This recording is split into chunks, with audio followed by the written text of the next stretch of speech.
the math behind winning the lottery and why you won't. Welcome to the Math and Physics Learning Channel. This podcast episode dives into something we've all dreamed about, winning the lottery. The excitement, the freedom, the yachts and castles, and new Teslas in every color. But while millions play with hopes of instant riches, there's one thing standing between you and that big jackpot: mathematics. Let's pull back the curtain and look at what the math really says about your chances of hitting the jackpot and why, statistically speaking, your odds are so small that they might as well be zero. But fear not, we're not here to crush dreams, just to understand them better with the power of numbers. Let's start with the basics. When people talk about the lottery, they're usually referring to a number-drawing game like Powerball or Mega Millions in the US, or the National Lottery in the UK. The game works like this. You pick a set of numbers, and if they match the numbers randomly drawn by the lottery, you win the jackpot. In the case of Powerball, for example, you pick 5 numbers between 1 and 69, and then a Powerball number between 1 and 26. To win the jackpot, you need all 6 numbers to match exactly. So what are the odds? Brace yourself. The odds of winning the Powerball jackpot are 1 in 292,201,338.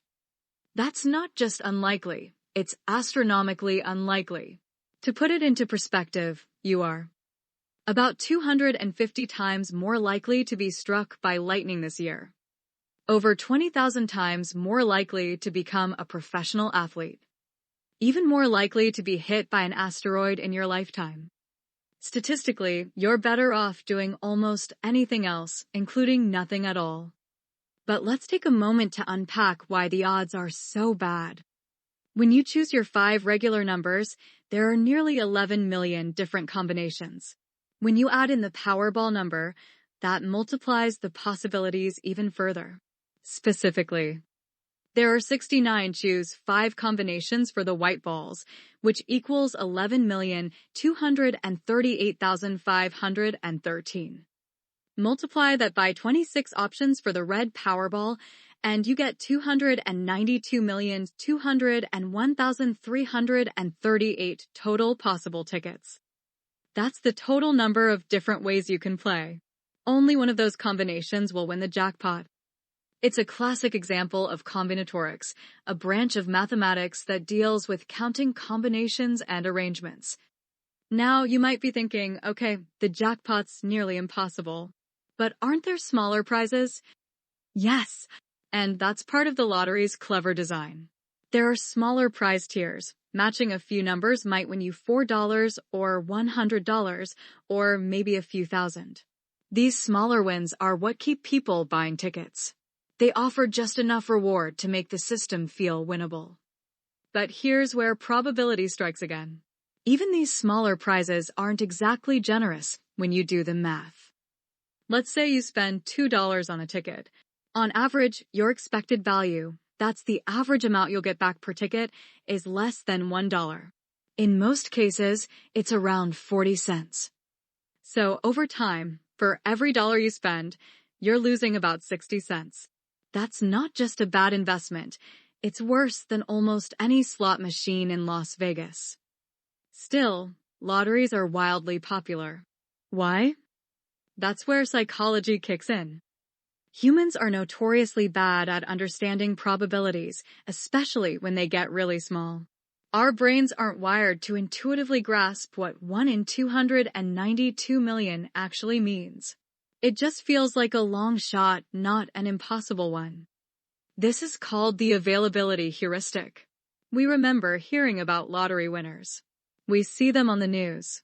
We don't hear about the millions who lose. That availability of success stories makes winning feel more realistic than it is. Plus, there's hope. That tiny thrill of what if? That little spark of daydreaming where you buy the island, quit your job, and tell your boss what you really think. Mathematically irrational? Absolutely. But emotionally compelling? You bet. So, is playing the lottery a waste? From a strict financial standpoint, yes. The house always wins. Lotteries bring in billions, and very little of that money goes back to players. But from a psychological or entertainment perspective, that's a different story. Think of it this way. If spending $2 on a ticket gives you 10 minutes of dreaming, a little jolt of excitement, and some fun conversation with coworkers, maybe that's worth it to you. It's not an investment. It's entertainment, like paying to see a movie where you get to star in the fantasy. Just as long as you know that it's not a financial plan. Now, here's a question people often ask. Can I improve my odds? The answer is, sort of. You can slightly improve your relative odds in one narrow sense, by avoiding the most commonly chosen number combinations. Most people play numbers based on birthdays, anniversaries, or lucky sequences, so the combinations 1 through 31 are more popular. If you pick less common numbers, and you do win, you're less likely to have to split the prize. But your actual chance of winning doesn't improve at all. The system is random. Every combination has the same one, in 292 million odds.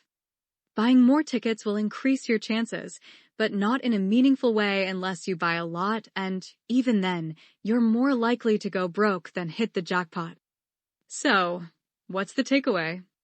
The lottery is a brilliant blend of math, marketing, and psychology. It uses huge numbers, dazzling jackpots, and small wins to keep us playing. But behind all the glitz and flashing numbers is cold, hard probability. If you want to get rich, the math says you're better off starting a business, investing in the stock market, or learning a high-demand skill. But if you want to buy a $2 daydream, then go ahead. Just treat it like entertainment, not strategy.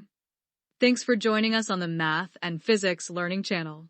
If you enjoyed this episode, be sure to subscribe and share it with a friend. Until next time, stay curious and keep doing the math.